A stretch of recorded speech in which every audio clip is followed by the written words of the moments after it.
My beloved brothers and sisters, Mes frères et sœurs bien-aimés, cette session de conférence générale a été pour moi un moment sacré. Je suis reconnaissant d'avoir reçu la tâche de m'adresser aux millions de saints des derniers jours et à nos amis du monde entier. Je vous aime et je sais que le Seigneur vous aime. Il y a une 50aine d'années, j'ai eu le privilège de servir en tant que président de Ricks College à Rexburg en Idaho. Le matin du 5 juin 1976, mon épouse Cathy et moi, nous sommes rendus au temple d'Idaho Falls pour assister au scellement d'une amie proche. Bien sûr, avec à l'époque 4 jeunes garçons à la maison, notre visite au temple n'aurait pas pu avoir lieu sans l'aide d'une courageuse babysitter. Nous avons laissé nos précieux enfants entre ses mains et sommes partis pour le temple à 30 minutes en voiture de chez nous. Ce que nous avons vécu dans le temple ce jour-là était merveilleux, comme d'habitude. Cependant, après le scellement, alors que nous nous préparions à rentrer chez nous, nous avons remarqué que beaucoup de servants du temple et d'usagers conversaient dans le hall d'entrée, l'air anxieux. Un servant du temple nous a rapidement informé que le tout nouveau barrage sur la rivière Teton, dans l'est de l'Idaho, s'était rompu. Plus de 300 millions de mètres cubes d'eau se déversaient dans les 775 km² de vallées alentours. Une grande partie de la ville de Rexburg était sous l'eau. Les maisons et les véhicules étaient emportés par les eaux. 2/3 des 9000 habitants étaient soudainement sans abri. Comme vous pouvez l'imaginer, nous nous sommes inquiétés de la sécurité de nos chers enfants et aussi des centaines d'étudiants et employés de l'université et de notre chère collectivité. Nous étions à moins de 50 km de chez nous et pourtant, ce jour-là, longtemps avant l'avènement des téléphones portables et des SMS, nous n'avions aucun moyen de communiquer de suite avec nos enfants. Et toutes les routes ayant été fermées, nous ne pouvions pas retourner à Rexburg.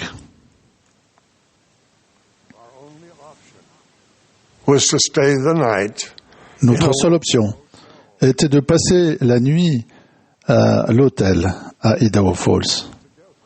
Cathy et moi nous sommes agenouillés dans notre chambre d'hôtel et avons humblement supplié notre Père Céleste de garder nos chers enfants et les milliers d'autres personnes affectées par la tragédie en sécurité.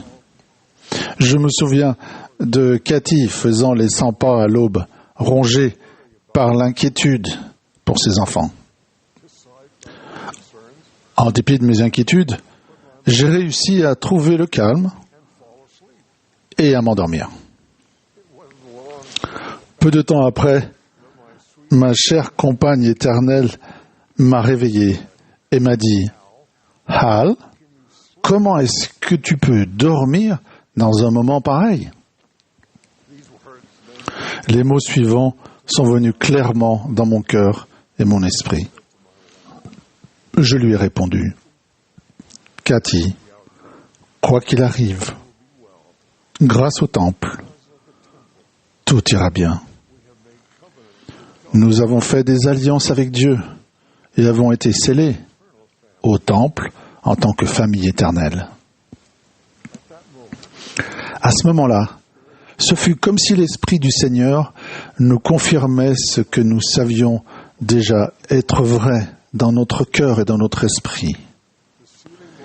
Les ordonnances de scellement que nous ne pouvons trouver que dans la maison du Seigneur, administrées par l'autorité compétente de la prêtrise, nous avaient liés en tant qu'époux, mari et femme, et nos enfants nous avaient été scellés.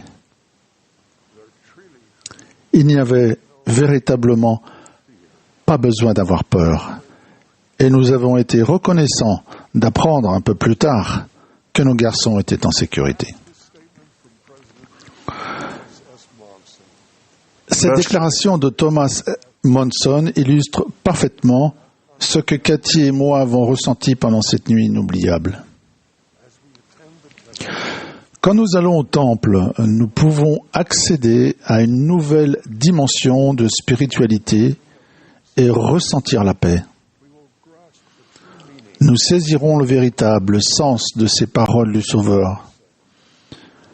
Je vous laisse la paix. Je vous donne ma paix. Que votre cœur ne se trouble point et ne s'alarme point.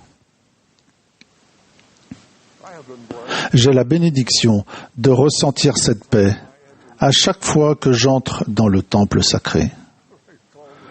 Je me souviens de la première fois où je suis entré dans le temple de Salt Lake City. J'étais un jeune homme alors.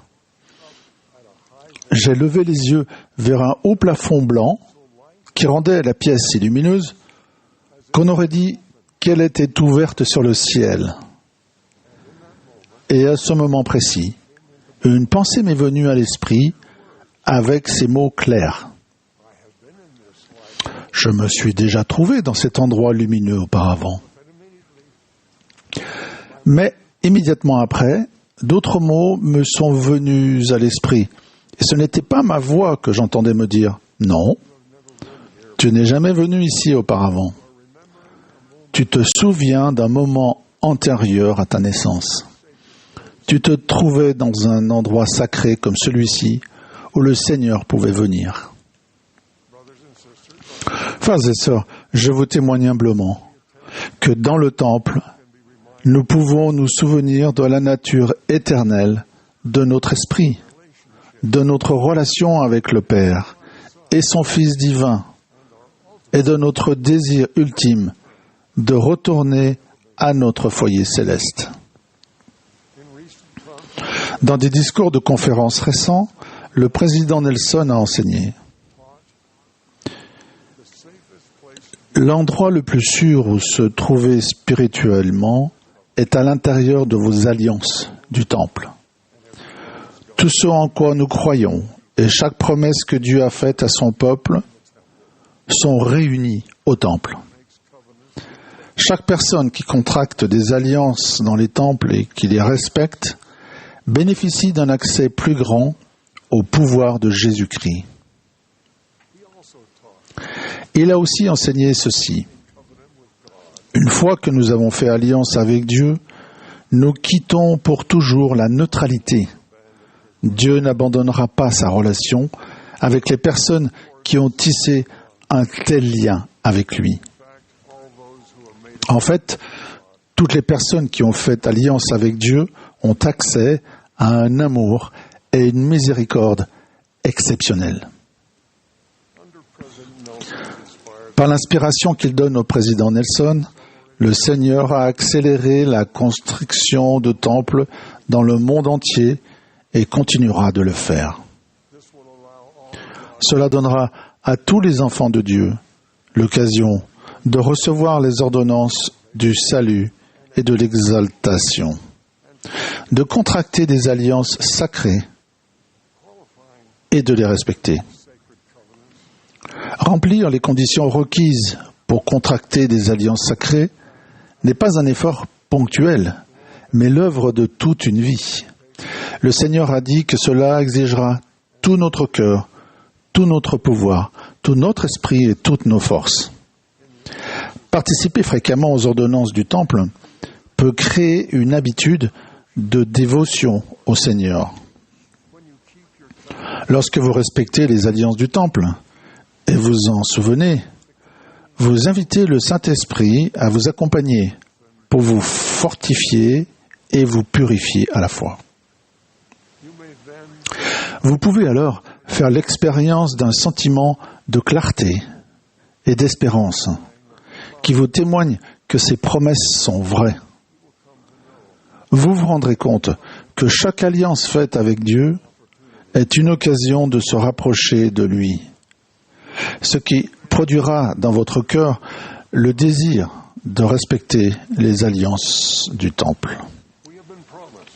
Il nous a été promis que grâce à notre alliance avec Dieu, il ne se fatiguera jamais dans ses efforts pour nous aider et nous n'épuiserons jamais sa patience miséricordieuse envers nous. C'est grâce aux alliances de scellement accomplies dans le temple que nous pouvons recevoir l'assurance que les relations familiales aimantes se poursuivront après la mort et pour l'éternité. Respecter les alliances du mariage et de la famille contractées dans les temples de Dieu nous protégera des maux, de l'égoïsme et de l'orgueil. Pour que les frères et sœurs prennent constamment soin les uns des autres, il vous faut faire des efforts incessants pour diriger votre famille à la manière du Sauveur.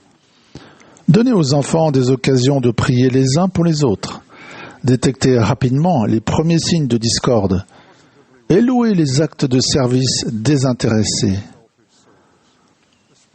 particulièrement entre frères et sœurs.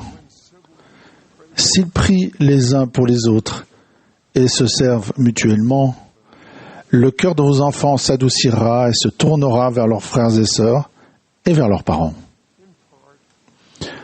C'est en partie ce qu'a décrit Malachie lorsqu'il a prophétisé la venue du prophète Élie. Il implantera dans le cœur des enfants les promesses faites au Père. Et le cœur des enfants se tournera vers leur Père. S'il n'en était pas ainsi, la terre serait entièrement dévastée à sa venue. Nous vivrons tous des épreuves, des difficultés et des tragédies. Aucun de nous n'est à l'abri des épines de la chair.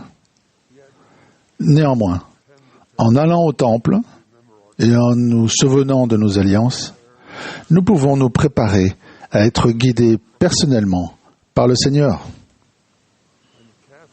Lorsque Cathy et moi nous sommes mariés et avons été scellés au temple de Logan en Utah, c'est Spencer Kimball qui a accompli notre scellement. Parmi les quelques paroles qu'il a prononcées, il nous a donné ce conseil.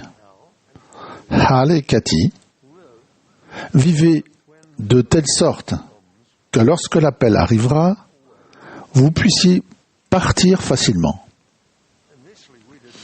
Nous n'avons pas tout de suite compris le sens de son conseil pour notre vie, mais nous avons fait de notre mieux pour vivre de manière à être prêts à partir pour servir le Seigneur quand il nous appellerait. Presque 10 ans après notre mariage, nous avons effectivement reçu un appel inattendu de la part du commissaire de l'Église en charge de l'éducation, Neil Maxwell. Le moment était venu de suivre le conseil aimant donné par le président Kimball d'être prêt à partir facilement. Nous avons été appelés, Cathy et moi, à quitter ce qui nous semblait être une situation familiale idyllique en Californie, pour servir dans une affectation et à un endroit dont je ne connaissais rien. Néanmoins, notre famille était prête à partir, parce qu'un prophète, dans un temple sacré, un lieu de révélation, avait vu un événement futur pour lequel nous étions maintenant préparés. Mes chers frères et sœurs, je témoigne qu'il n'y a rien de plus important que de respecter les alliances que vous avez contractées ou pourrez contracter dans le temple. Ou que vous soyez sur le chemin des alliances, je vous exhorte à vous qualifier pour entrer dans le temple. Allez-y aussi souvent que votre situation le permet. Contractez des alliances avec Dieu et respectez-les. Je peux vous déclarer avec assurance la même vérité qu'à Cathy, au milieu de la nuit, il y a presque 50 ans, dans une chambre d'hôtel à Idaho Falls. Quoi qu'il arrive, grâce aux alliances du temple, tout ira bien. Je vous témoigne avec certitude que Jésus est le Christ. Il vit et dirige son Église. Les temples sont les maisons du Seigneur.